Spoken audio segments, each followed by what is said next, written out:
distinguished guests, esteemed panelists, ladies and gentlemen. I'd like to welcome you to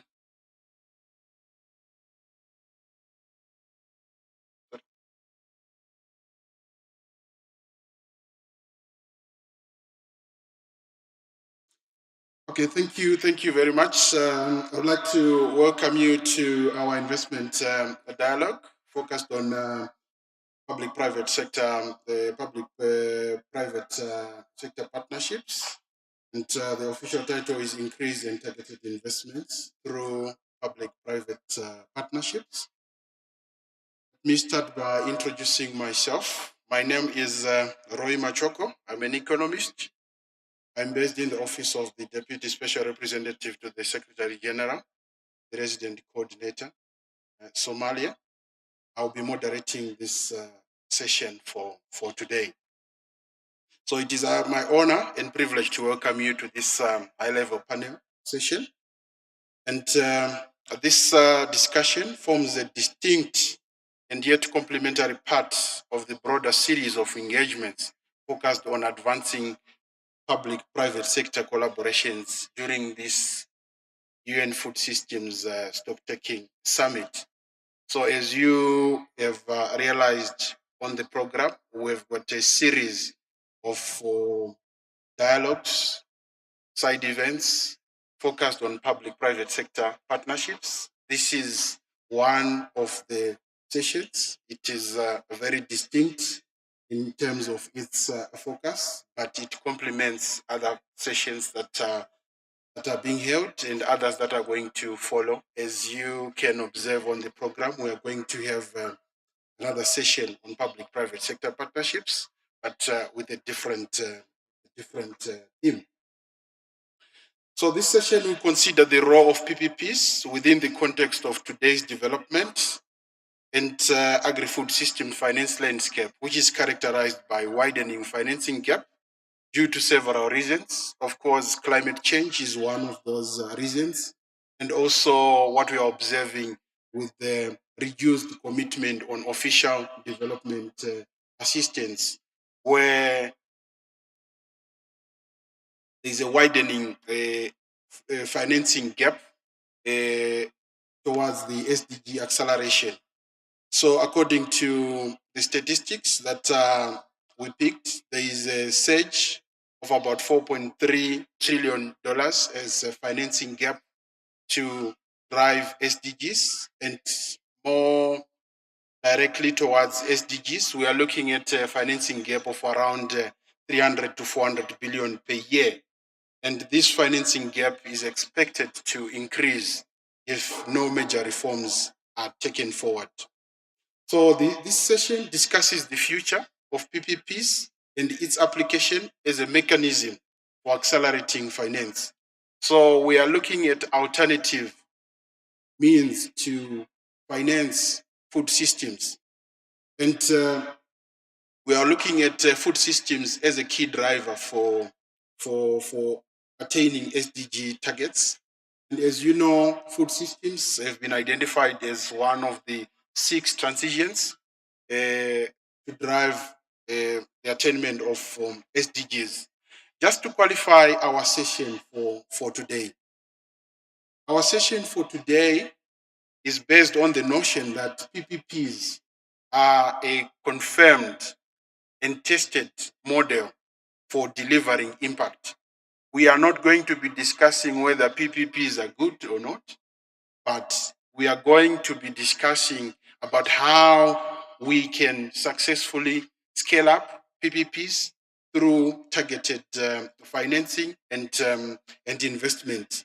I'm sure this commitment or endorsement can be attested from a number of notable institutions like the United Nations. We've got SDG number 17, which focuses on collaborative and purposeful partnerships.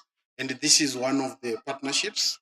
And also we are looking at the World Bank and IFAD. They've actually developed very interesting tools to measure financing towards food systems. They've got a tool called 3FS. We've got a number of institutions that are endorsing and that have tested PPPs, including FAO and many others. So we are privileged here today to have diverse and distinguished lineup of panelists willing to share their valuable thoughts, and we will soon hear from them as we'll be introducing them. So just to quickly take you through the flow of our event today, we'll begin with a keynote presentation, and this will set the scene, providing a basis for our discussion. And we've got a very distinguished speaker who is going to give us this keynote address. And following this, we'll transition into a panel session featuring insights from our distinguished panelists. And in order to foster a more focused and meaningful engagement, the panel session will be divided into two. So each session will be addressing specific thematic areas.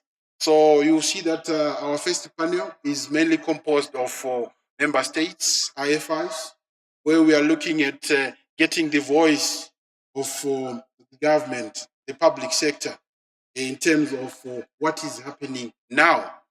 And the second panel session is mainly composed of private sector, and we'll hear more around the future. It will be a futuristic discussion looking at what should be done in order to scale up public-private sector partnerships in terms of finance. Your Excellencies, Honorable Ministers, esteemed panelists, ladies and gentlemen, it is my honor to introduce you to our keynote speaker, Dr. Osman Badian, who is the Executive Chairperson of Academia 2063. Dr. Osman Badian, you're welcome. Please, you can take the podium to present to the team here. Thank you. Let us put our hands together for him.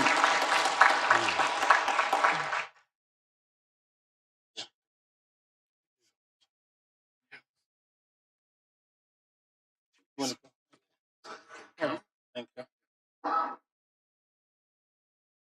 Ladies and gentlemen, good morning.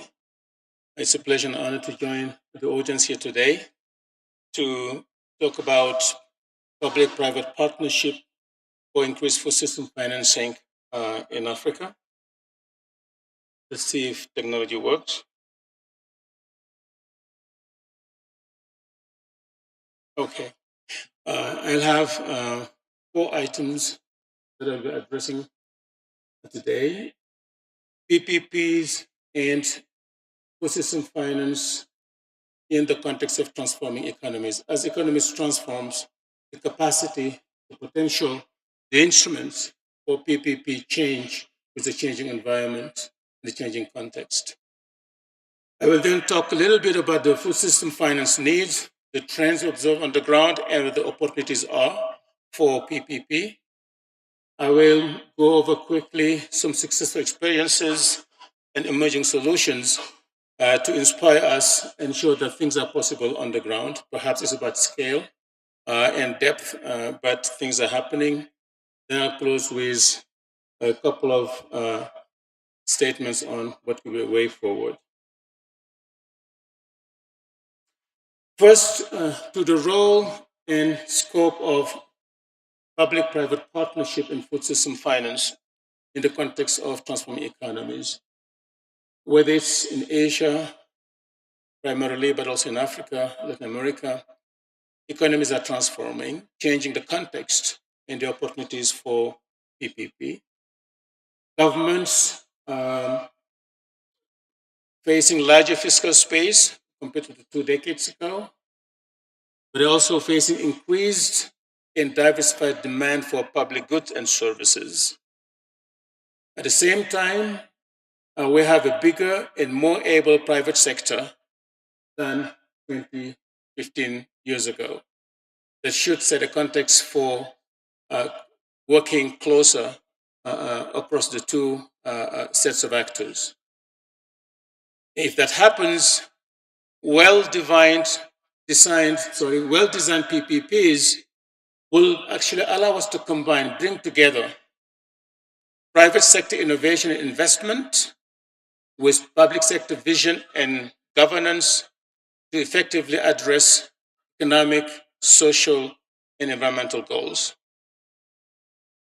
The changing international development outlook puts pressure on everybody, actually, for greater efficiency and effectiveness of domestic resource use, including resources by government. So where government puts their resources and what they do with it is more important now and moving forward than has been in the past. But doing that will require for government to look around who else can help carry the load. And I think the first group to look at is the private sector, domestic and international. Because to meet the increased and more diversified demand for public goods and services, governments will have to mobilize domestic resources at a faster pace and higher scale. And the only way to lessen the tax burden and keep it manageable is to crowd in the private sector to help lift the burden. So that's why moving forward to sustain the pace of transformation is going to be extremely important to find a way of bringing both public and private resources and put them to use to meet the social ambitions and economic goals of these different countries. Let me just talk about the opportunities here in Africa, but the trends as well. Let's start with the recently adopted Kampala Declaration, which has 6 main commitment areas, and I'm putting them here actually to see and to show how far they are aligned with the food system context and that we're talking about. But I want to zero in on commitment number 2, to boost investment and financing for accelerated agri-food system transformation. With that, what they want to do is to urge African countries to mobilize up to $100 billion in public and private sector investment to spend at least 10% of government budgets in the agri-food system space. And with another way of doing this is to reinvest in agriculture 15% of agri-food GDP. That is something that is important, that is necessary in order to meet the goals. Let's look at how realistic they are and what the gaps would be, and therefore the opportunities for public and private partnership. Over the last 20 years, African countries have sustainably increased the level of investment, and this is just agriculture, we're not even talking about the agri-food systems, but it's a good indicator of what's happening. About 50% annual increase in annual outlays for agriculture, which is a good effort and a different trend than prior to the last 20 years. But the efforts are really not enough, because as a share of what governments are spending, those investments in the agri-food space, at least looking at the trends in agriculture, are falling. So yes, we have done more in absolute terms, but it could be even better, because in relative terms, we're doing less. It's as simple as that. You look here, the level of public expenditure as a share of agricultural GDP. And this is a different notion. The value and the wealth that agriculture is creating and generating for the economies, how much are we returning back to agriculture? And we're doing less of that. So both in terms of the share of public budgets, as well as how much we return to the agri-food system, we could do much better as government than we've done in the past. If we want to change that and do more, by achieving the goals in the Carter Declaration of plowing back 15% of agri-food system GDP into agriculture, will be close to meeting that goal. In constant US dollars, agricultural GDP has grown to about half a trillion dollars, 500 billion US dollars. 15% of that in real term is about 75. And in current term, you'll be already close to $100 billion. And the goal is public and private combined. But if they were just to achieve the 15% reinvestment in agri-food system, 15% of agricultural GDP, government expenditures alone actually could meet the $100 billion that they're talking about, creating space for the private sector to come and do even better, allowing us to move faster, doing things better, and creating the kind of changes we want in our economies. As to the private sector, over the last 10, 15 years, we have seen progressive decline in FDI into agriculture. I think this has a lot to do with the financial crisis, if you look at the bars, but also the COVID and Ukraine crisis. But the bottom line message is we have not yet returned to the averages of the early 2010. So there is room and scope here for the private sector to re-engage. If they could invest that much 10, 15 years ago, they should be in a position to do more because the opportunities are much greater currently to do business in Africa. So let me just go over a quick set of examples that show actually what could be done to boost public-private partnership and accelerate food system financing. From Ghana, we have the example of one district, one factory, which brought together 15 financial institutions, 300 enterprises, mobilized about $200 million as of 2022, created 160,000 jobs. That's where government and private sector have worked together hand in hand. In Kenya, the Big Four agenda, nearly 50,000 additional acres were irrigated through that partnership, 340 milk coolers set up nationwide, and close to 1 billion liters of milk processed annually. In Morocco, the Agricultural Development Agency set up 1,600 public-private partnership projects that mobilized about $2 billion investment and created 63,000 jobs. If governments and private sector work hand in hand, they really can do wonder. At the Africa-wide level, we know of the Africa Investment Forum, which is a high-level transaction platform for large-scale investment, which last year alone secured about $29 billion in terms of commitments. So there is a way to do these things. They're happening on the ground, but it needs to happen more often at a larger scale and in different places, not just in a couple of countries. Then let me talk about the way forward. I talked about the importance of the fiscal space for African countries and government in order to crowd in private sector investment. It will be extremely important to have the fiscal space to do that, to engage, to initiate projects, to contribute resources to it. The debt situation across Africa, which has been under control for the better part of the last decade, have started to become a problem. And the more you have the debt, the more restricted your fiscal space.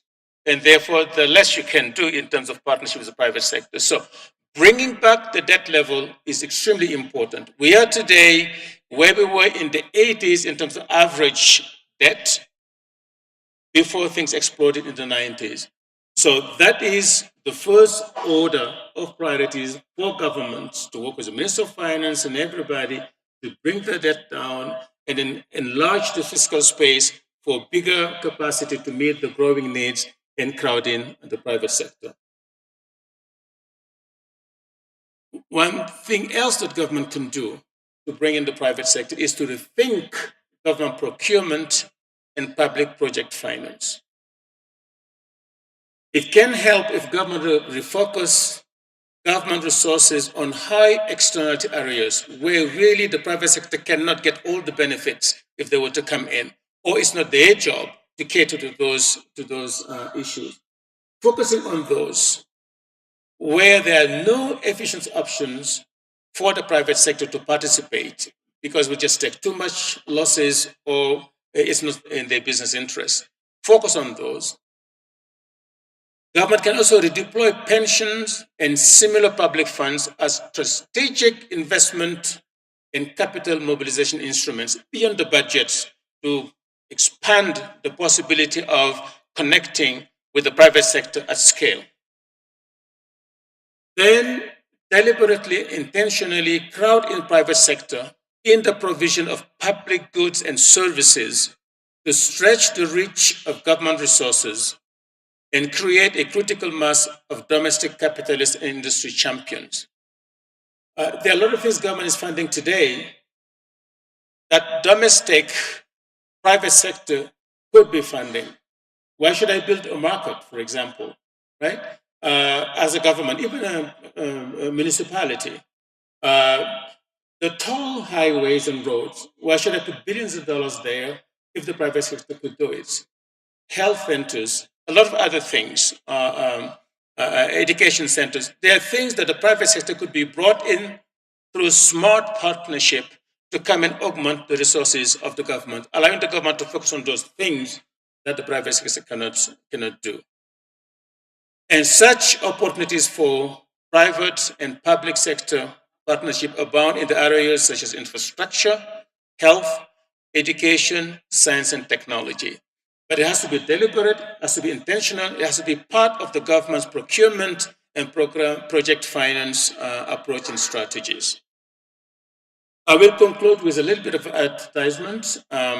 We'll be issuing a new report on on the financing of food systems called MoneyWise at the 16th Malabo Montpellier Forum taking place on August 7. And this is the time to recognize one of our panel members, Ishmael Sunga from Southern Africa, SADC here. So look forward and look out for the report, and we look forward to seeing and welcoming you there. Thank you very much for your time and for your attention.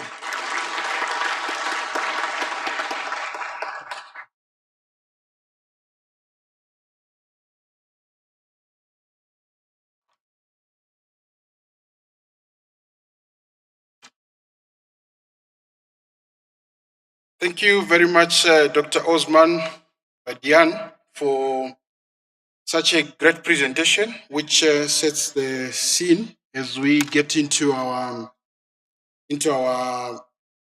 panel session.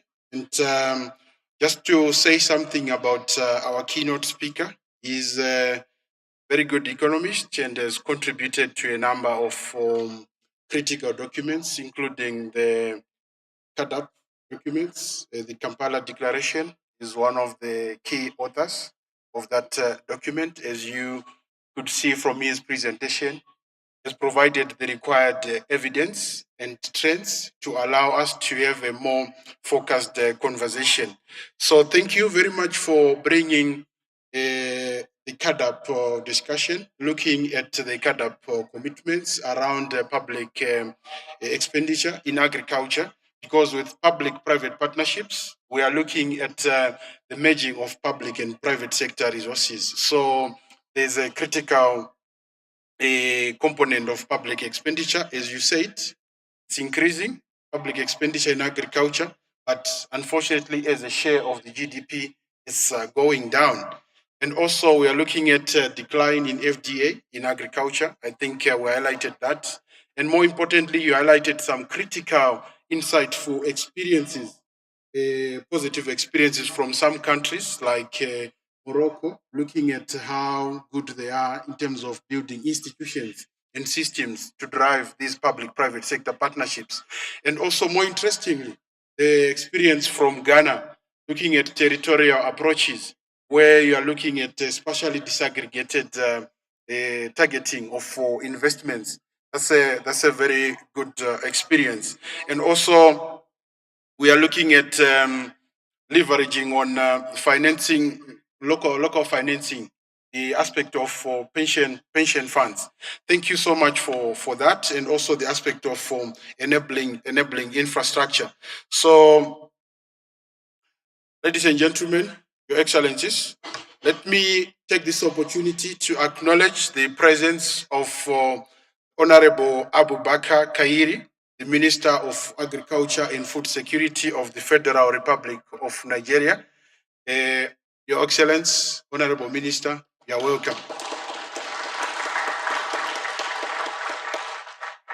Thank you so much. So, with that, we get to the gist of the matter, the panel session for today. We are going to have our first panel session.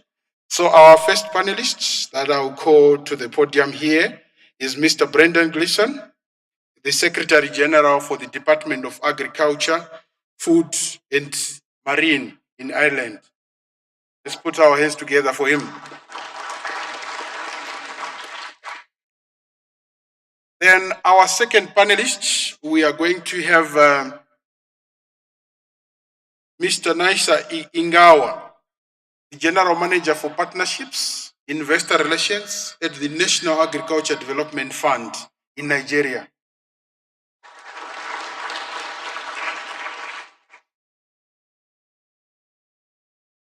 Our third panelist, we are inviting someone from the Africa Development Bank, Dr. Jacob Odo, the Regional Lead Economist for West Africa.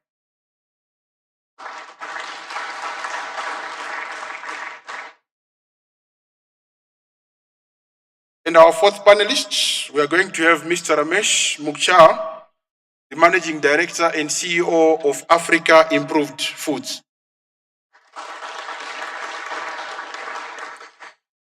Let's put a round of applause for our panelists.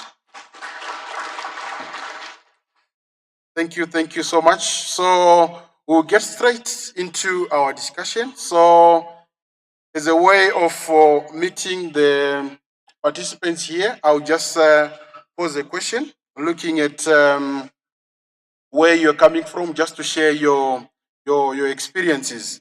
So I'll start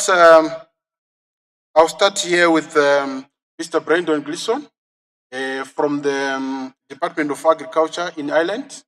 Maybe if you could just share your experiences around the public-private sector partnerships and how the PPP approach has evolved over years, in particular since the United Food System Summit, September 2021, the first Food System Summit in September 2021. So you can take the floor. Thank you for the question. And to be frank, I think I will learn far more from this session than I will convey, but I'll give you the Irish experience in relation to these things. Firstly, and I've been listening to this phrase, the funding gap, for several days now, the financing gap. And I think it's a mistake to think of private finance as a substitute for public finance. I think we need both. And I think it's more important than ever now that we commit to the multilateral system, to supporting the multilateral system, because I think this collaborative effort from member states is the best hope for addressing the great challenges that face humanity. So I think I should say that. However, public funding is finite. And I think, certainly from my perspective, that there's also an expertise gap. So I'm the Secretary General of the Department of Agriculture, Food and the Marine in Ireland. I've never sold a kilo of beef. I've never sold a litre of milk. I have never set up a food system that operates on the ground. I have never opened a cold store. And I have never delivered supply chain through to final customers. I haven't done that. But we have a private sector in Ireland with people who are absolutely expert in all of those things. So to be frank, in terms of long-term solutions to developing food systems, I don't see how you can do it without private sector involvement. So I guess that's my opening. Okay. That's my opening. Oh, thank you so much for bringing that aspect of specialized roles for public and private sector partnerships, and this is in line with what was presented around government potentially crowding out a private sector investment. Thank you so much for bringing that experience based on your role in the Department of Agriculture, Food, and Marine. Then I'll go to I'll go to AFDB. So to Dr. Jacob, your question is what are the main positives? We're looking at how the PPPs have managed to promote a win-win solution in delivering core benefits for multiple stakeholders in agri-food systems based on the work that you are doing as FDB promoting public-private sector partnerships.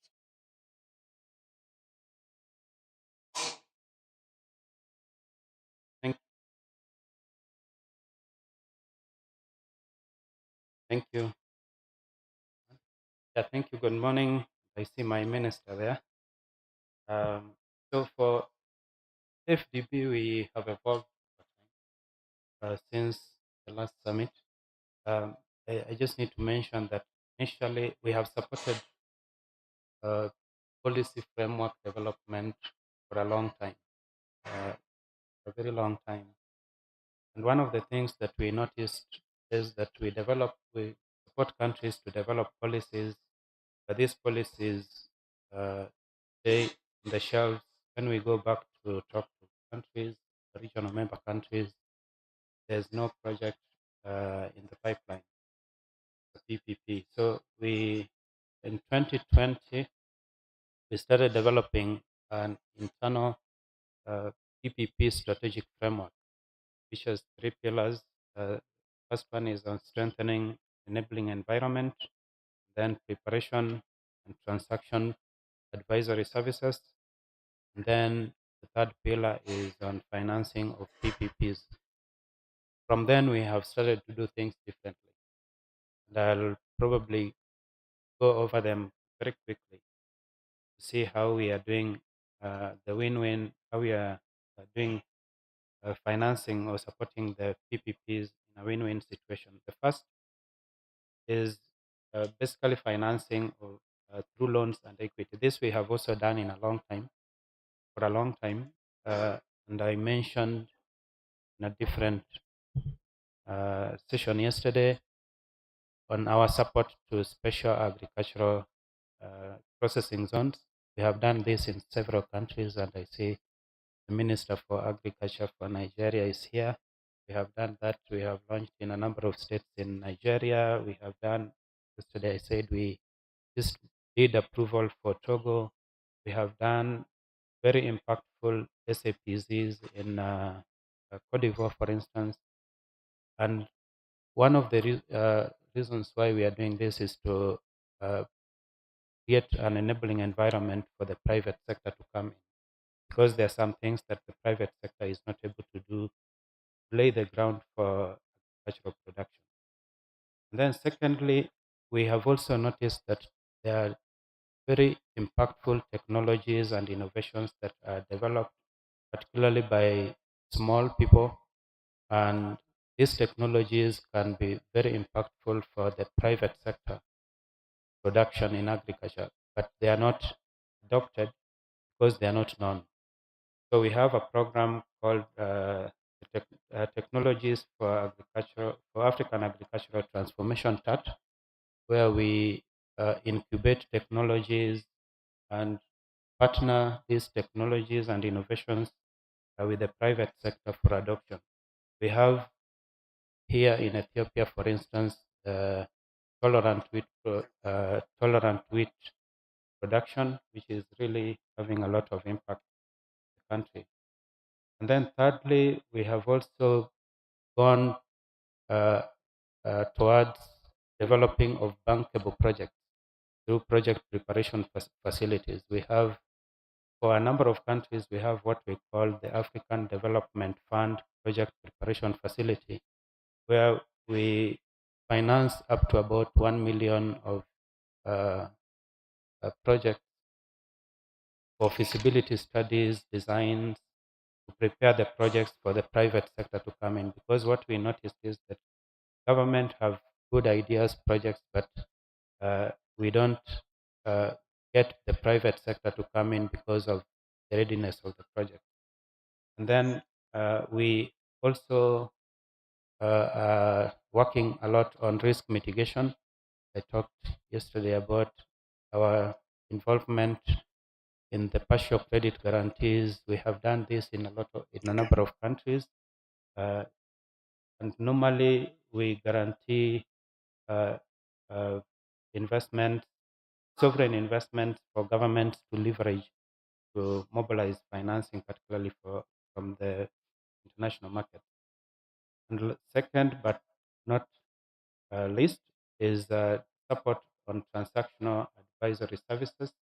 We have the African Legal Facility, which is housed at the African Development Bank. Of course, it's not part of the African Development Bank, but we also have our own grants that we use, particularly for countries that are low, middle income countries. We have the Middle Income Country Technical Assistance Grant, the MECTAF, which we use to prepare to provide transaction advisory services, particularly for project preparation. And then lastly, again, I mentioned our support to strengthening of the regulatory environments. We have done this in a number of countries, and this is where we have a lot of expertise. Also through budget support, we have supported countries to build their regulatory framework. We have supported some countries to start just dedicated PPP departments with a good organization structure. And this helps to have a win for both sides. Yeah, thank you.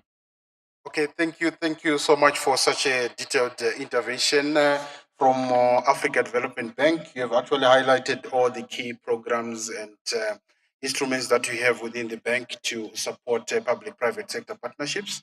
So, come back to you with some follow-up questions. So, this time around, we'll go to Mr. Naisa Ingawa, the General Manager, Partnerships and Investor Relations at National Agriculture Development Fund, such a very important institution to drive agricultural growth and de-risk investments in Nigeria. And it's a notable achievement in Africa. So I'll come to you with a question so that you can share your experiences around developing public-private sector partnerships in Nigeria. The floor is yours.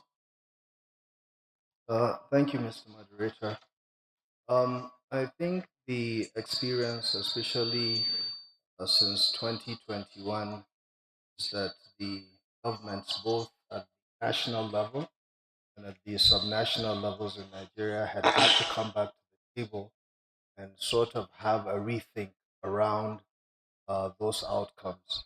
On a secondary level, the understanding is that agriculture needs to be sustainable. On a primary level, is that as far as food systems is concerned, there needs to be more food, more better nutrition, carbon neutrality. The challenge here is, of course, these all require resources. So the NADF is coming out, the NADF, which is the Nigeria's government's latest ingenuity in terms of addressing the gap of agricultural finance and investment, came on board in 2023, obviously after 2021, to really serve as a vehicle that can catalyze this sort of financing. So the thinking behind it is that uh, there needs to be a central pool for which appeals not just to international finance institutions, but also to private sector partners. So you have instances where the fund has different asset classes, grants of loans and equity. This allows private sector investments really look at a structure that slightly differs from public sector structure.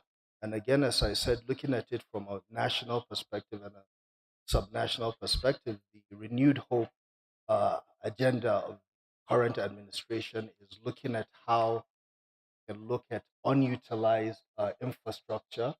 So looking at the river basin authority, so the water bodies around and available for all season farming. The subnationals are also looking at how they can partner with private sector entities to bring in land as equity.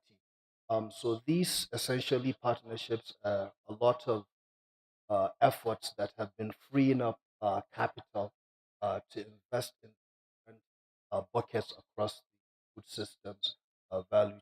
So that has sort of.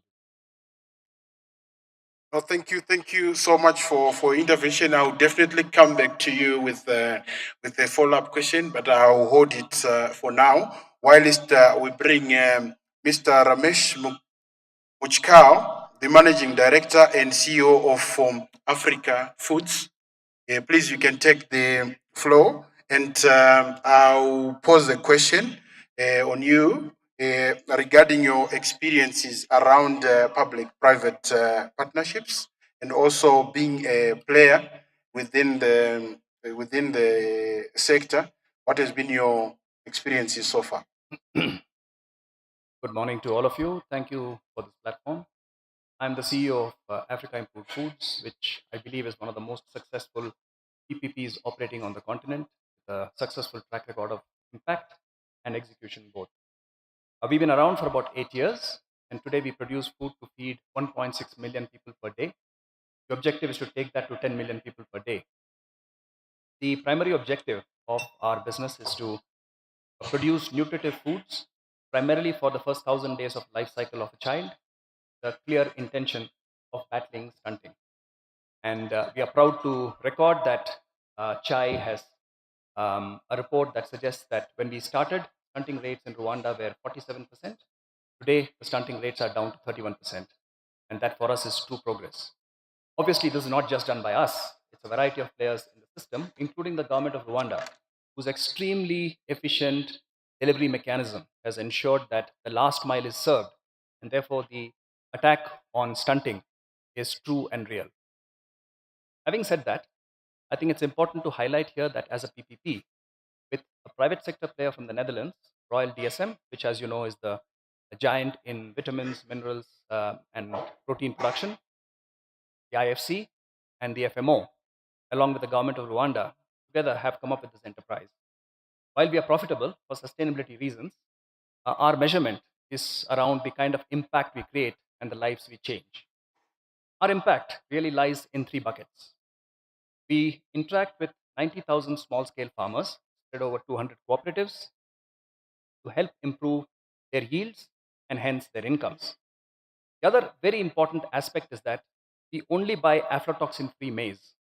I've spent 30 years in Africa in food and agriculture, and I know that delivering aflatoxin free maize is a very, very, very difficult job. And what we do today is buy about 60,000 tons of that by interacting directly with a small scale farmer, taking the corn on the cob into factory conditions, drying it, detaching it, and then ensuring that the maize that we receive is 99% aflatoxin free. So that's the first stage of value addition for the farmer, in addition to the yield increase, which obviously results in value creation for the farmer. The second part is that Rwanda is not known for its manufacturing capabilities. We now have 500 people employed in Africa's best food processing plant, trained to take over and run this plant independently. When we started, we had 12 technicians from the Netherlands. Today, we have none. The entire business has been handed down to either Rwandans or African nationals. And the third part, of course, is the 1.6 million people that we feed every day and change lives like that. Like I said earlier, we are profitable for sustainability reasons, but really what matters is how many lives are we changing. Okay. No, that's fine. Thank you so much. And maybe just to come back to you with a follow-up question. So, with this current arrangement, what have been your experiences so far? I've observed a number of elements. There is multilateralism, where you allocated 2 countries. There is Rwanda. There is a company from Netherlands, where you're having more countries coming together to invest. with that arrangement and also with the host governments? What has been your experiences? As most of you know, the government in Rwanda operates extremely efficiently, and our interaction with them has been very, very positive. They're very supportive, they are very upfront, and of course, most importantly, they buy 30% of our capacity. And I must say that they pay on time, they pick up on time, and there's a completely transparent process through which this whole thing happens.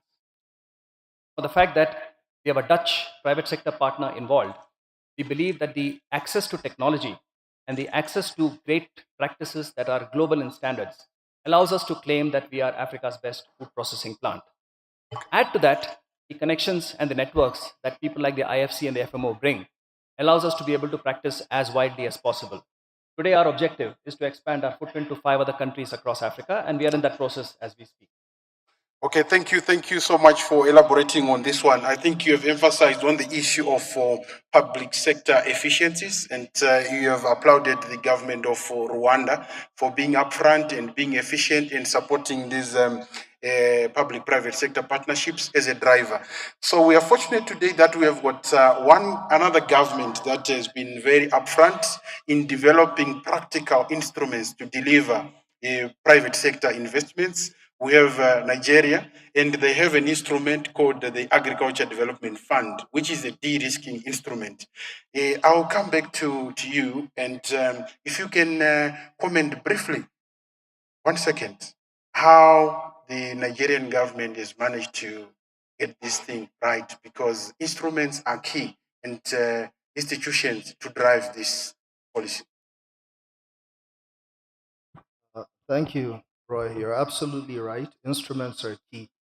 Um, the again, just as a pivot point, since the food systems transformation movement has started, the Nigerian government has had the chance and opportunity to have a rethink, come back to the table, and not only just think about the resources but the instruments, and going beyond that, other pledges that it has made in the past, from the Pluto Declaration to even just putting in structures for better efficiency. I remember one of the speakers yesterday talking about how food systems transformation cuts across, I think, about 30 MDAs in one of the other countries.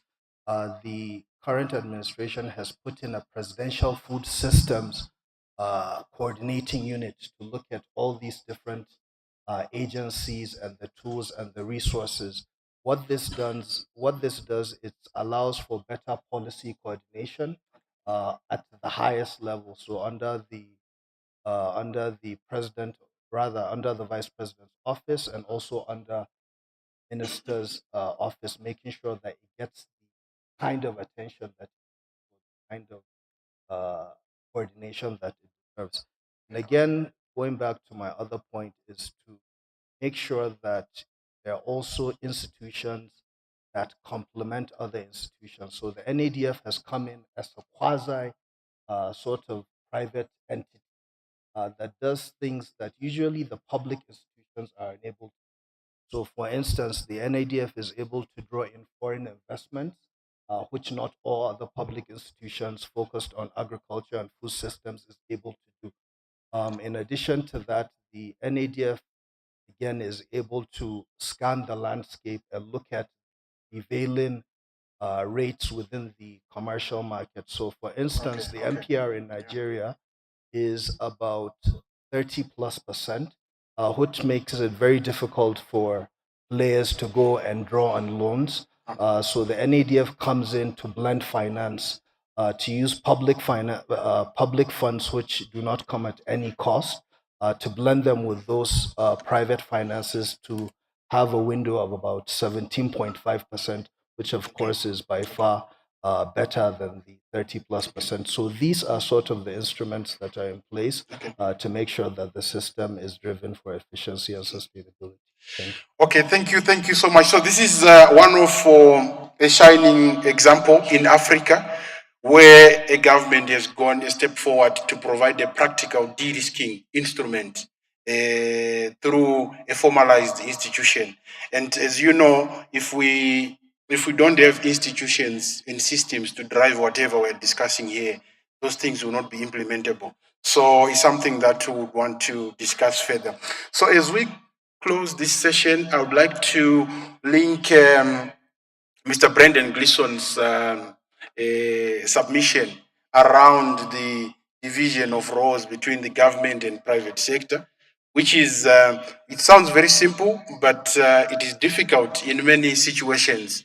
And also, our keynote speaker highlighted aspects around government crowding out private sector, where the government is investing where ordinarily private sector should be investing.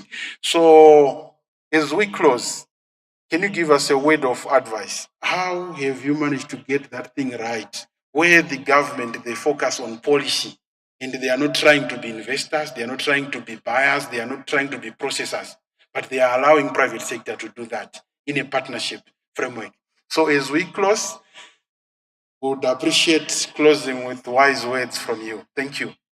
Well, thank you. I'm not sure I can give you advice, but I can give you the Irish experience. So, firstly, in Ireland, we have a cycle of policy making. Every 5 years, we develop a vision for the development of the agri-food sector the next 10 years, and we involve the private sector in that policy making exercise. Now, they don't own it, but they have a powerful voice that we respect, along with farmers, along with academics, along with environmental NGOs, and it's a vehicle that allows these different voices to be heard and taken into account by government. So I think that's an important part of our process.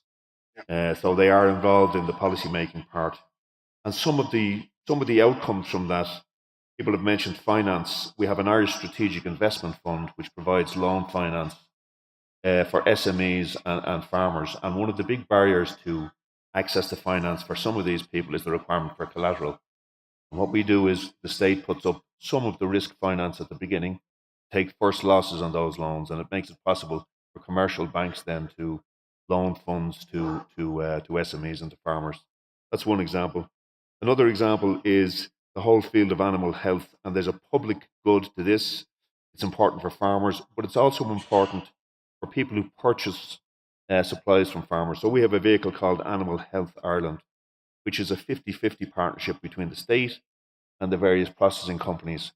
And they work on dealing with production diseases, improving efficiency at farm level. And again, that's a very effective vehicle for dealing with these production diseases that the state doesn't necessarily want to take ownership of. We have an Irish Cattle Breeding Association, and again, we're looking there at investments in breeding that increase efficiency and reduce the climate impact of our livestock. And again, that's a public-private partnership between the state and the private sector. In Africa, we have an Africa Agriculture Food Development Program designed to attract investment into sub-Saharan Africa, and that's an effective vehicle for a relatively small-scale investment, but it's been important, I think.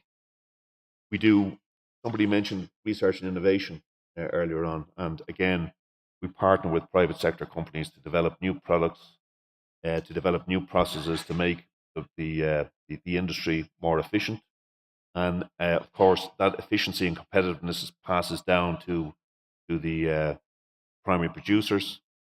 And just this morning, I heard about the Hand in Hand program, which is an initiative from the FAO Director General's office, which I understand involves provision of assistance through national plans and attracting private sector finance.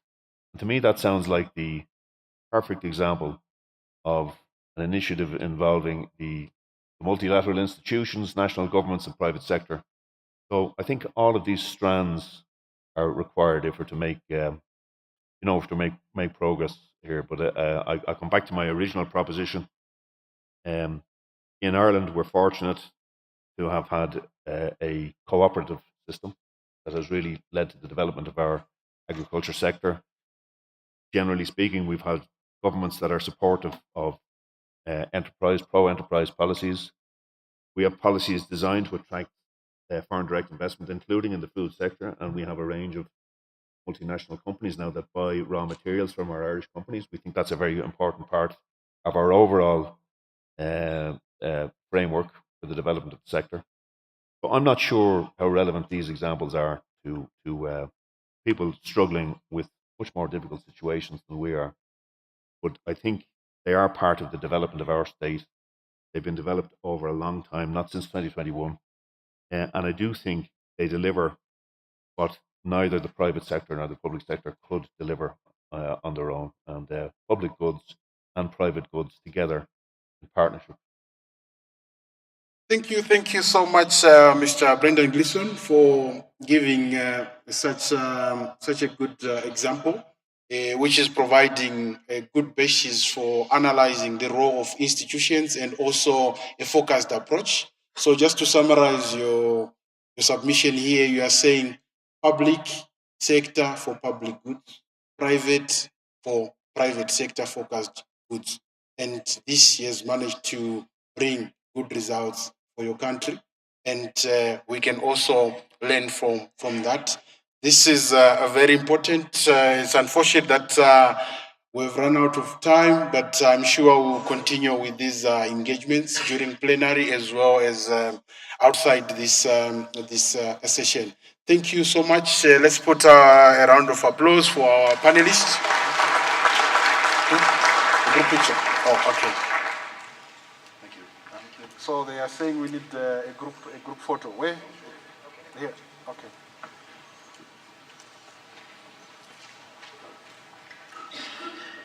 Yeah. Okay.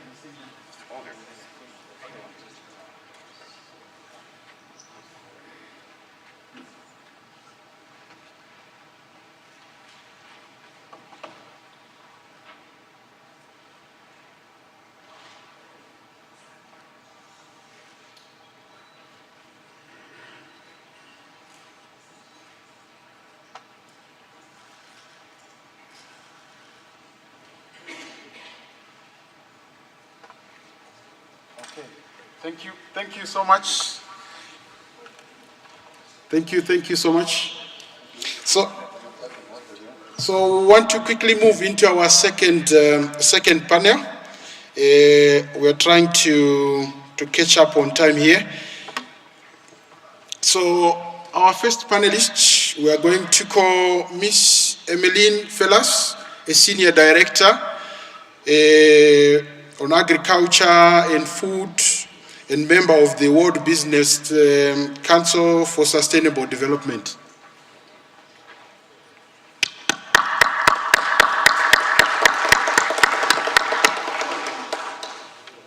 Our second panelist is Mr. Samuel Kamaunganga, the regional manager from IFC.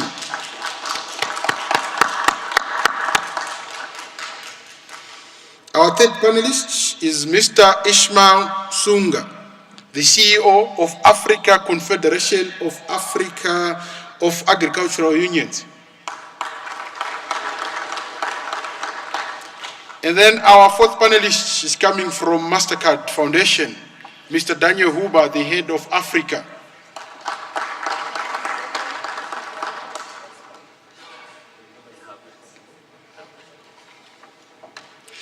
So as we quickly dive into our discussion, I'll pose a question to Ms. Emily Fellas.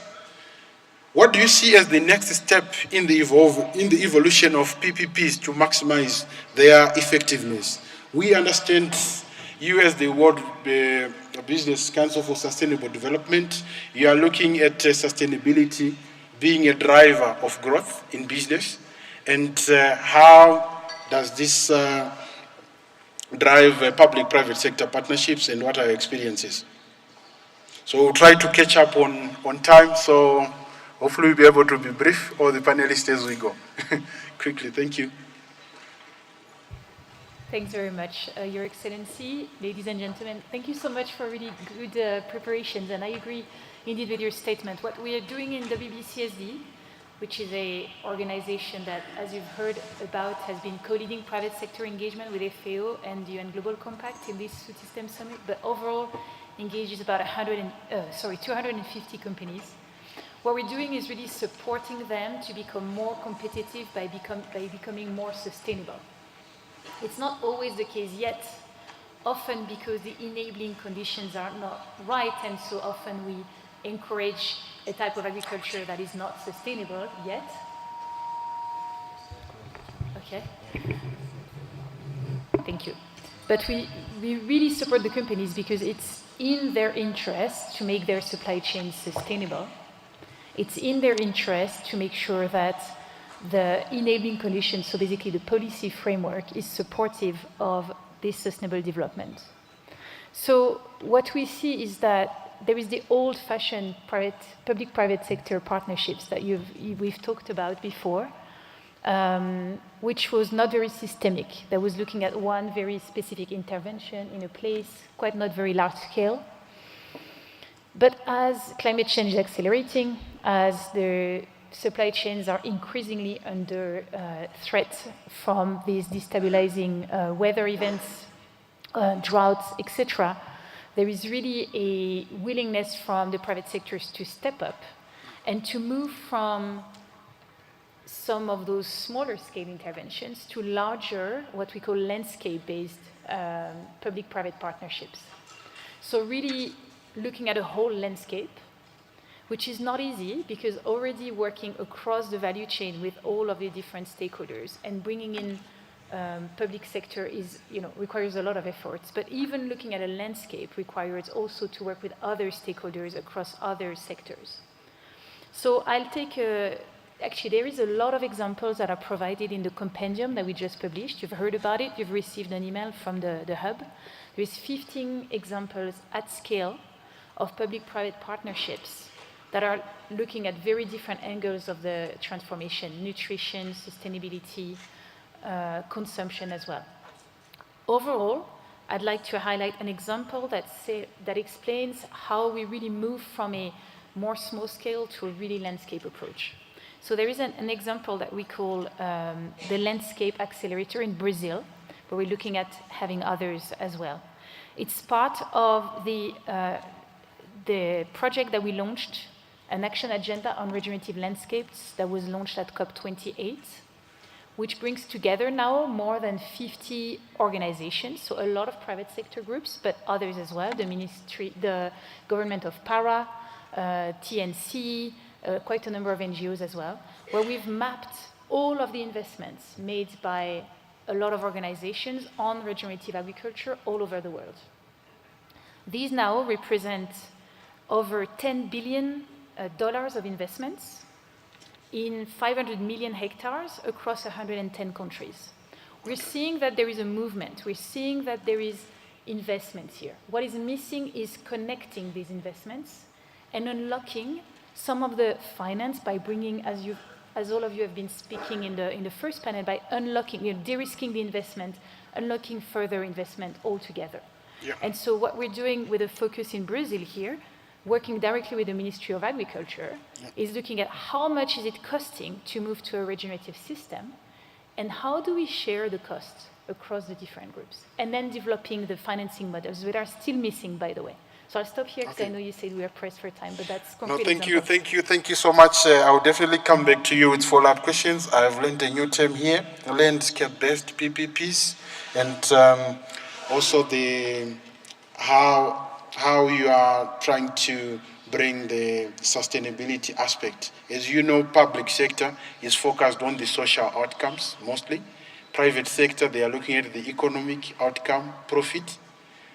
Then there's the middle part, sustainability. I'll come back to you so that you can give us more information. So as we go to our second panelist, Mr. Samuel Kamau Nganga, the regional manager from IFC, we understand you are a key player in this game, being part of the World Bank Group, and you support private sector quite actively, and we've got a number of instruments that you have to support the development of private sector. What have been your experiences so far regarding public sector, private sector partnerships? Thank you, and I'm very glad to be here this morning, and I think Ramesh did half my job for me, so thank you for the acknowledgement, Ramesh. So IFC is part of the World Bank Group. We currently do about overall The World Bank Group does about $4 billion of investments into African agriculture, into agriculture globally. We have an ambition to double that, and it's interesting that you talked about connections, because that effort is something we're calling AgriConnect. And the instruments we need to deploy for that are the full range, the typical financing instruments, but public-private partnerships have got to be a key part of that. Now, I think the emphasis on PPP should be on partnerships, by which we mean you have to sit each of the partners down and discuss what their needs and incentives are so that we can get alignment. And as we all know, PPP contracts are about making sure that you assign the risk to the person that is best able to hold it. Now, AIFL is a really good example. Everything they said about the commitment of the government partner to meet their obligations means that the private sector can invest for the long term without worrying about, we put millions of dollars down and then, the offtake arrangements are not met or the rules of the game are changed and all of that. So I think the key part is each of the parties need to meet their own obligations. What is changing, and I think, moderator, you asked us to take a forward-looking approach, is you now have a setup where technology, and especially digital technology, can really help address some of the underlying risks that were previously insurmountable. There is a reason that most PPP transactions are done in the infrastructure space, because you can actually figure out what the likely revenues from a road project are and try and price that risk. It was very difficult to do a similar thing on an agriculture project, right? But now we are seeing situations where there is enough technology tools and availability of data and geomapping that allows that conversations to then be priced and discussed in a very effective manner. So we are going to see a lot of changes in that, and probably we'll need to introduce flexibility into PPP contracting so that as the situation changes, you can adjust. One final thing is we've had a lot of success with zones. I mean, here in Ethiopia, and we're here with our colleagues from the Ethiopia office, we have a number of clients working in industrial parks who are linked with agro-processing. And those parks work really well because the regulatory environment within those parks is probably much better than outside, right? And therefore you have a lot of the predictability in which you need for financing, for investments to be realized. In an ideal world, entire countries should be parks, right? Whatever is happening in the park should happen beyond the borders of the park, but that's the future, we hope. Okay, thank you so much for such a good submission. I'll definitely come back to you. You have brought a very interesting dynamic around the systems approach to public-private sector partnerships. We have talked about a critical aspect of incentives. How do we align the incentives of public sector and private sector so that they come together? You've highlighted one of the examples around the parks. You've said you would want every country to have to be a park as a whole, which is a good thing. So please, I'll come back to you so that you can elaborate on that, especially on the aspect of systems and incentive alignment. So we'll go to our next panelist, representing the voice of the farmer. We cannot talk about food without the voice of the farmer. So we are privileged today to have someone representing the farmer. We have Mr. Ishmael Sunga, the CEO of Southern Africa Confederation of Agricultural Unions, which is an apex organization representing all the farmer unions in Southern Africa. So it's my pleasure to invite you to make your submission around your experiences in public-private sector partnerships, how they have been impacting smallholder farmers, and going into the future, what do you think should be done? So, Mr. Sunga, the floor is yours. Thank you, Mr. Moderator, and it's a pleasure to be invited to speak to you. I represent one of the largest constituencies that is not performing very well to a large extent in terms of the system's configuration, and there are many reasons to that. I want just to contextualize what effective PPs might look like.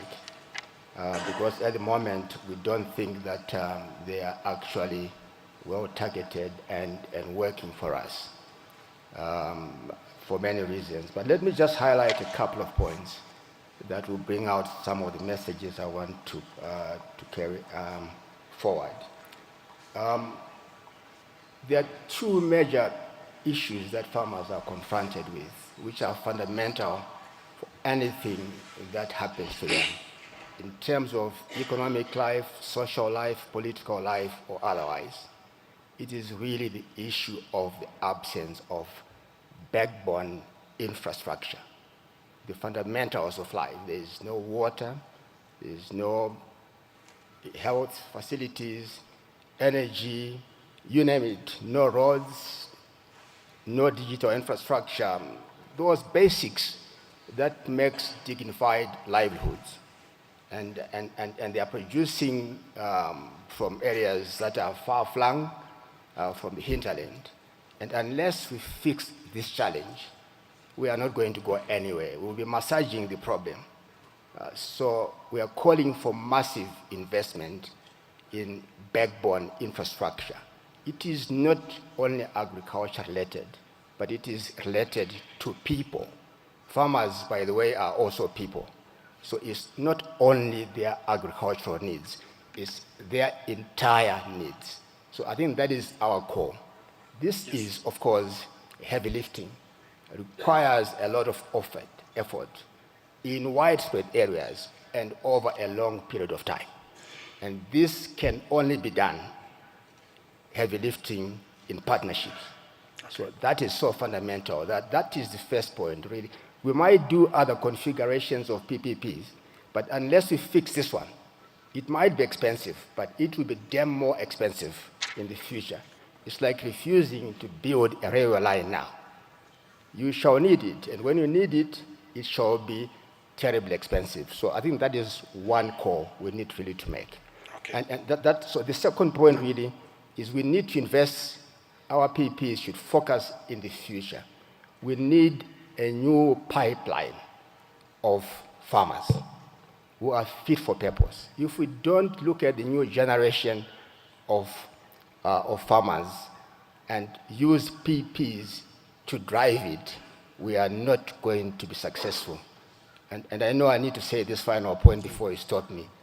The other one is sometimes PPPs are things that are done by the public sector and the private sector to farmers, not with farmers. There is no co-creation around what are the PPs that work for them. It is something that we're calling for co-creation and also understanding that, and many of you might not agree with it, fair enough, but farmers are some of the biggest investors. We're not talking about investors as coming into the farming areas.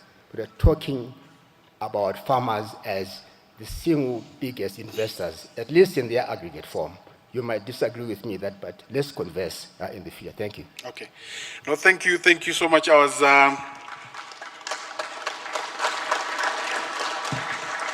Thank you so much. And we could feel that we have a farmer in the room. I just got concerned when you said PPPs, they don't work. I was like, this gentleman, what is he saying? In my opening remarks, I said PPPs, they do work. But I got a sigh of relief when you said they don't work for us. So you're bringing a very interesting dynamic around PPPs, the aspect of inclusion, inclusivity. When we are doing PPPs, for who? And who is benefiting from those ones? So I'll come back to you with a follow-up question so that you can elaborate in terms of how smallholder farmers are impacted by these PPPs. You have said that, and how the PPPs can be more inclusive, including smallholder farmers. And we've also learned from the previous speaker, highlighting the experience in Ireland, where they are also looking at inclusive models of working with cooperatives, smallholder farmers. So I'll definitely come back to you. This time we'll go to MasterCard, where I'll call Mr. Daniel Huber, Head of Africa Office, to share your experiences. I know you are doing a lot of activities looking at inclusive financing, and you also support youth-operated enterprises. Would like to obtain your experiences and how you think PPPs are evolving and how they can get better getting into the future. The floor is yours, Mr. Daniel Huber. Thank you very much, Mr. Moderator. Just a slight correction is that I am from the MasterCard corporate side. There's always a confusion with our foundation. But that aside, within the MasterCard corporate, and specifically, we have a division called Community Pass that is focused on rolling out digital solutions for communities, businesses at last mile.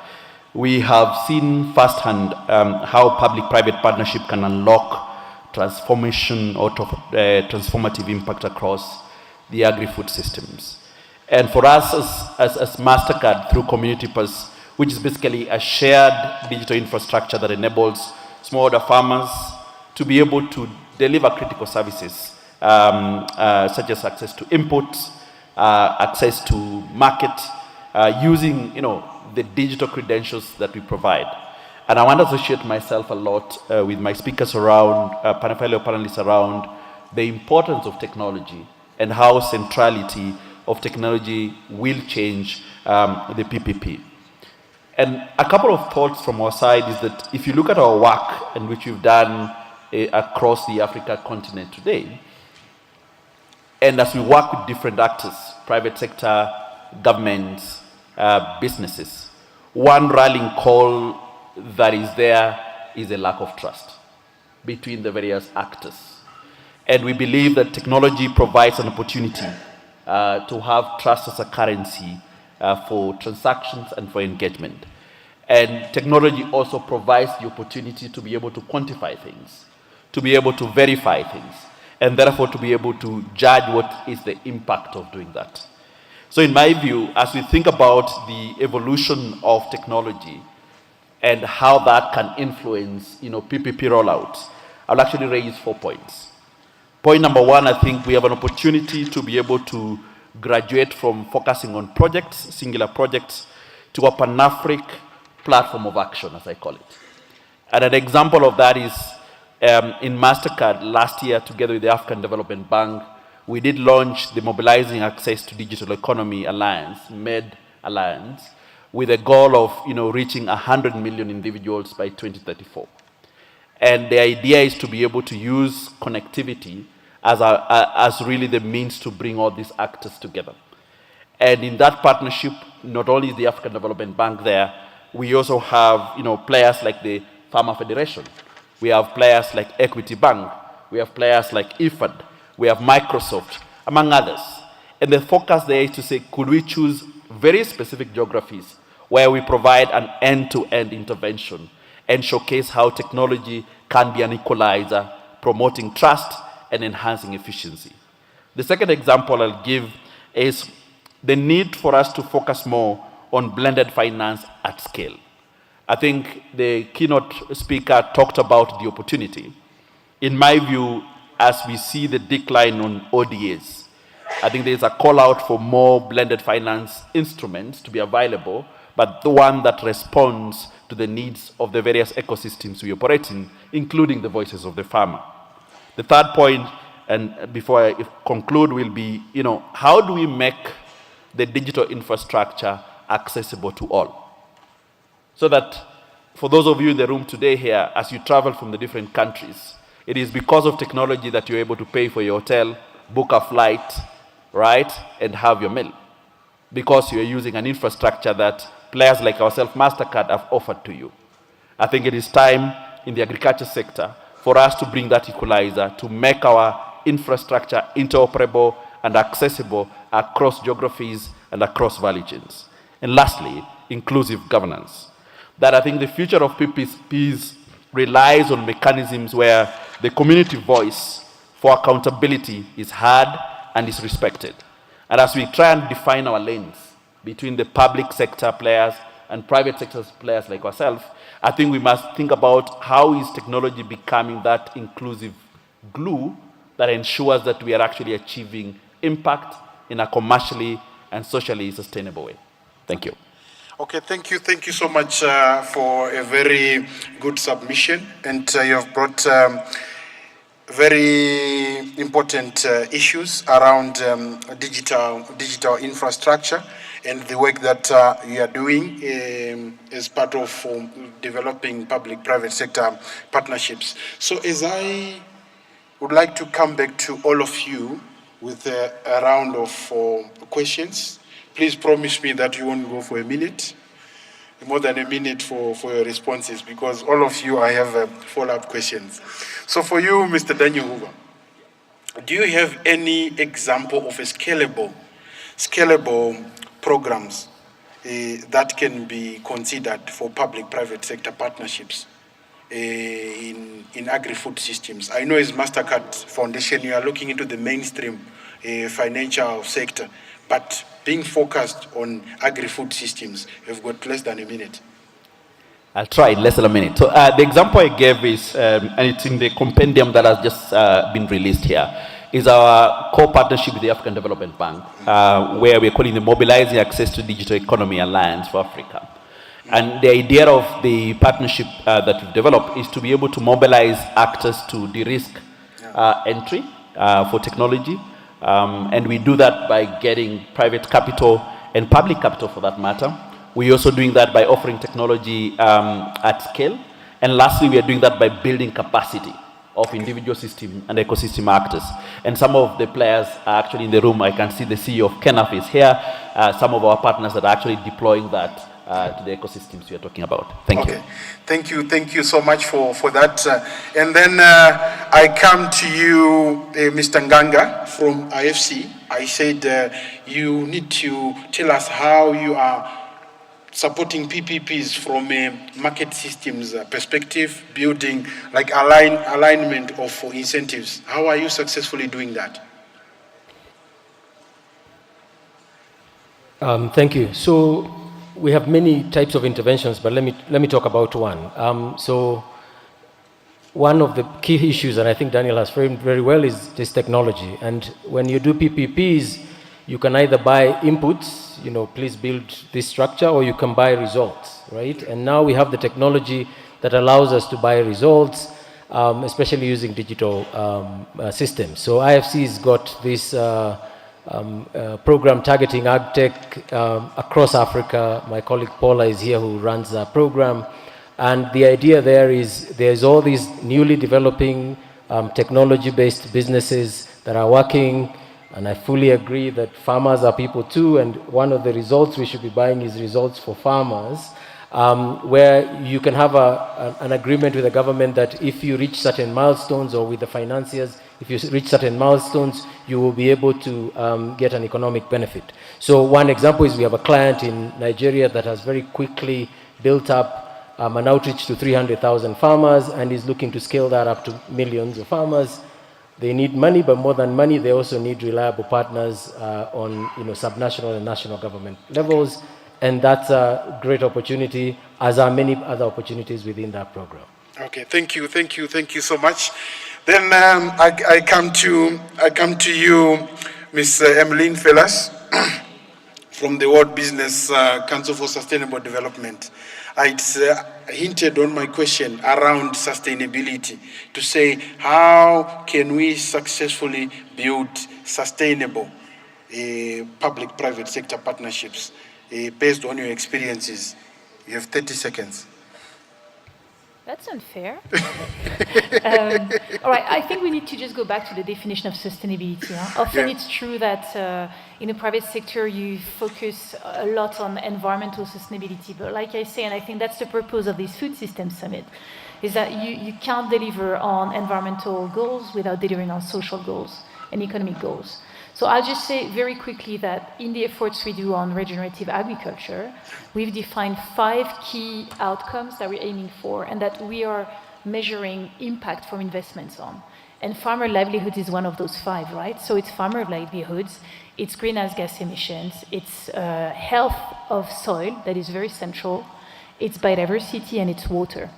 So all in all, if we want to have, if we need to demonstrate the business case for farmers, next to bringing the infrastructure and the support, for companies and for policymakers, that in the future, if you invest where is needed now on those 5 topics, then you will have a future. And if you don't, you will not have a future.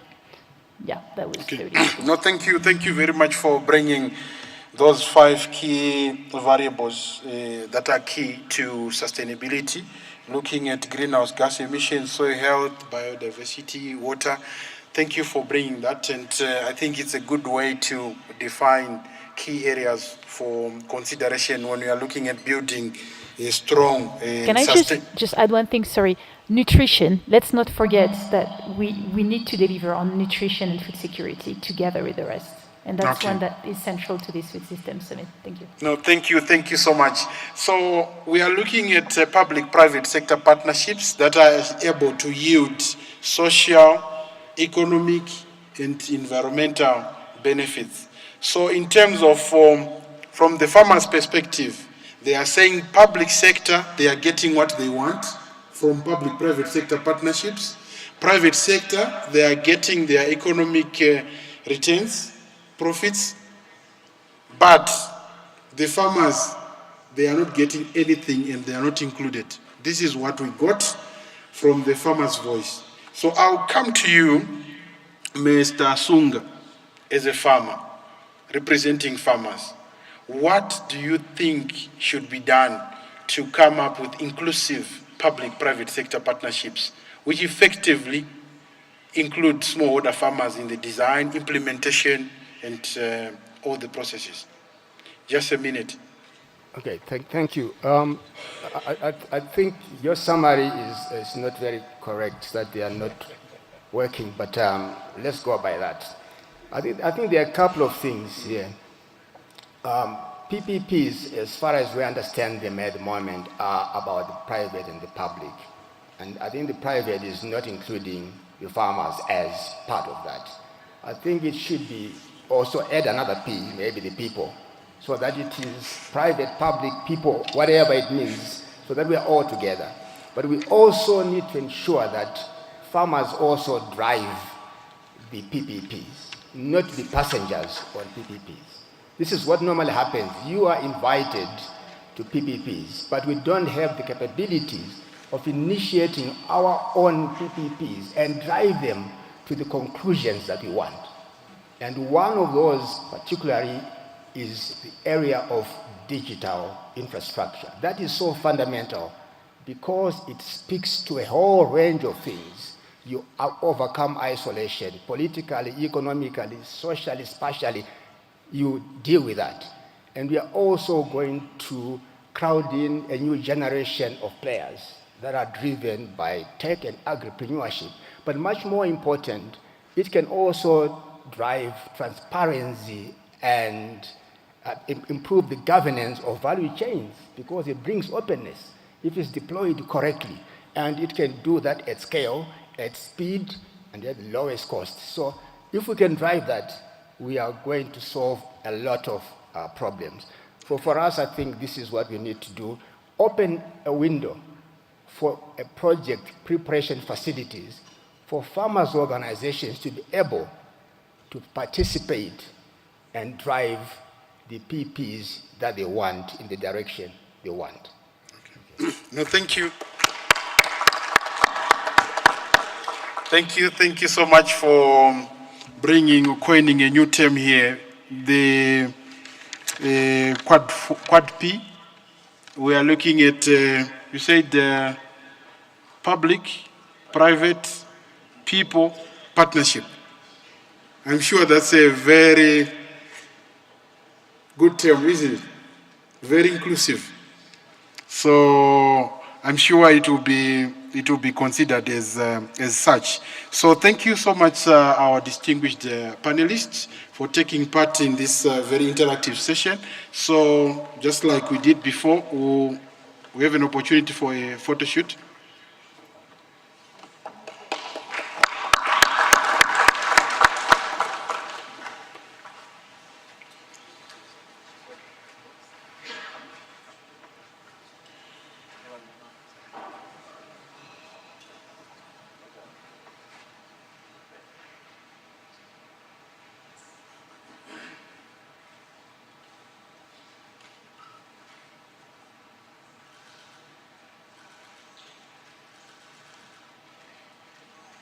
Okay, maybe I'll just call the other panelists so that we have one full and our keynote speaker.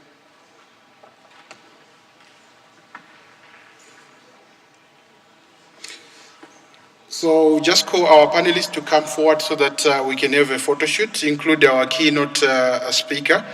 And thereafter, I'll just...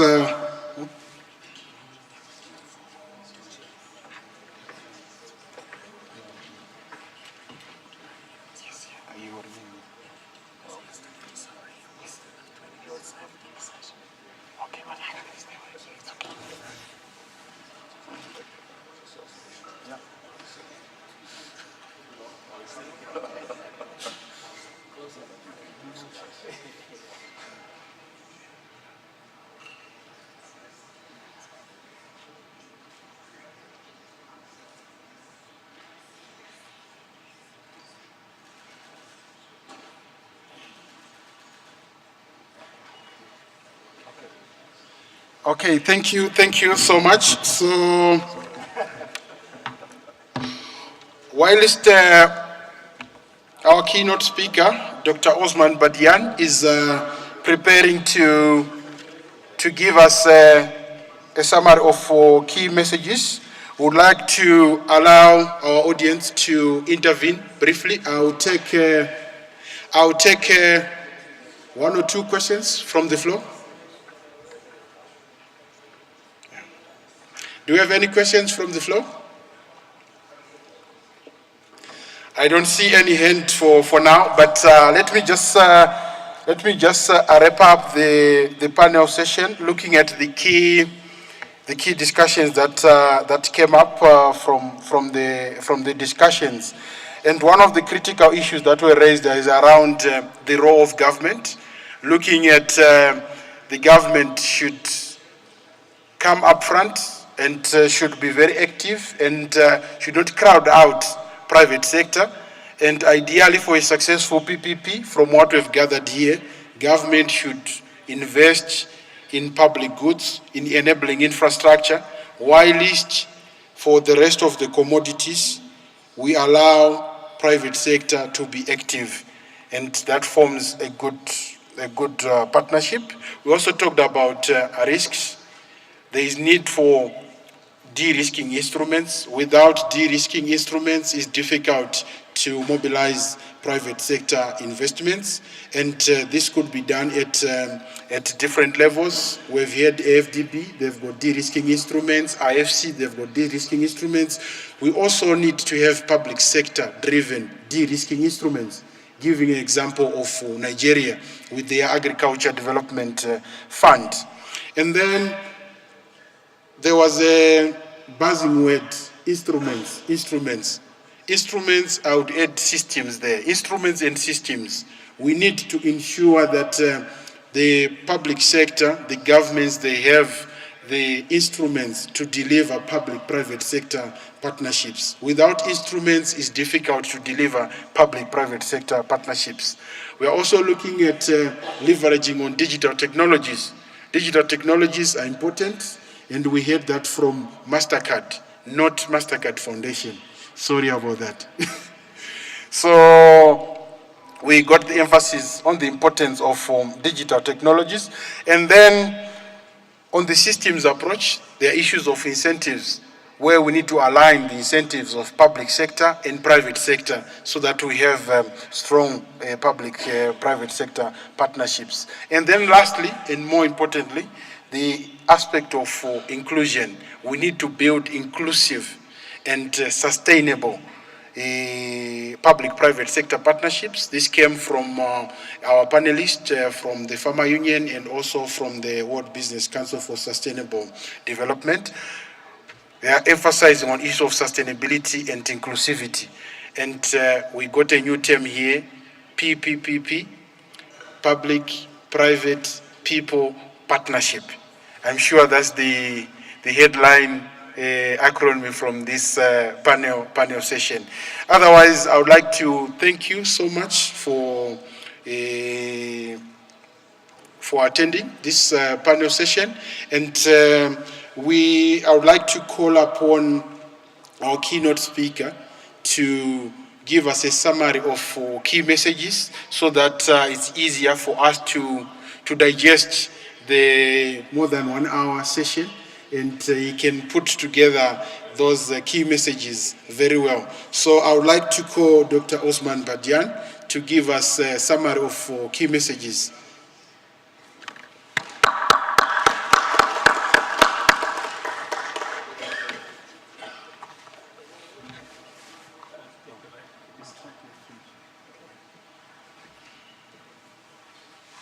Thank you, Mr. Moderator. It's been a long time. People have been sitting, so I will not hold you very long.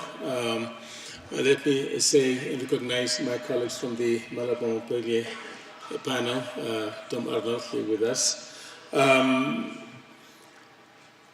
think we just had a session earlier this morning when we are talking about a new initiative called Accelerator to forge a much more aligned partnership between countries on the one side and the development partner and finance partner organizations to come together. We have had progress in the last few years, but there's so much more that we need to do. But luckily, the opportunities abound. Just look at what happened over the last few years. But we need to do things better, we need to do them faster, and more importantly, we need to converge in terms of efforts. I think with the recently adopted Kampala Declaration, there is a framework to bring all the different parties together, but they will require a little bit more of an adjustment on the different sides. I said that earlier, but I think there's a lot government can do to crowd in the private sector. The domestic private sector, we're just not talking about international, there's a lot. If you go across Africa, the private sector is investing in huge buildings, big hospitals and schools and other things. In West Africa, and I'm sure it may be the same in other parts of the continent, when governments raise funds locally for bonds, huge amounts are gathered locally, domestically from the private sector. So there is a possibility, there's space in the room for the emergence of a strong and well-resourced private sector. But they have to find a way and the space to connect together with government. And it would not happen just haphazardly.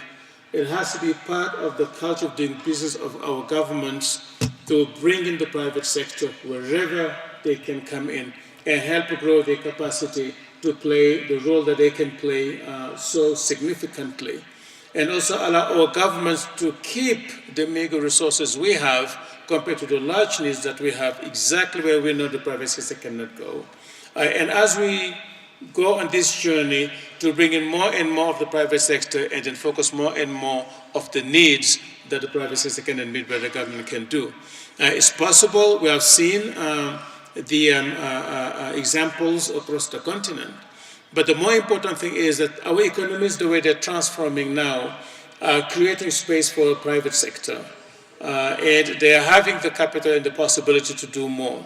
And we figure out how to build that bridge and encourage the partnership between the two and trust that the interests of both parties can converge for a better future for our economies and for our population. So I'm being encouraged by the different number of panelists here, the different backgrounds, but also this is not the only panel where we're talking about partnership between public and private. It is not the only panel where we're talking about how to converge better between development partners and governments and countries. So we're aware of what we need to do, and I know we have the resources and the means to do it. It will take time, but we can get there. I feel optimistic about the future. A lot of people worry about the ODA environment, how it's changing. I think it's just going to force us to do things better. to be more efficient and be more innovative and creative in the way we do things. And I think this journey of progress will continue. So thank you for those who invited me to join this event. And thank you for everybody who participated here. And Mr. Moderator, should I give the floor back to you to close your session? Okay, so I can close it for everybody. So thank you for everyone for your time. Thanks.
You agree with me?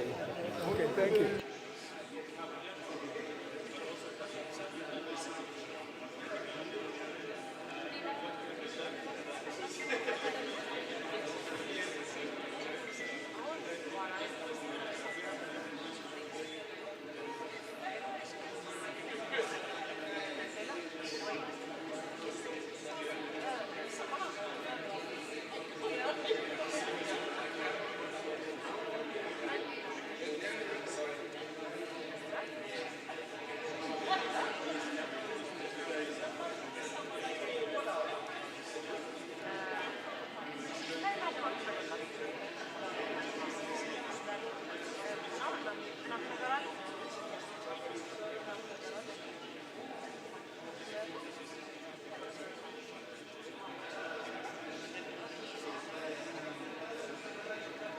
ነው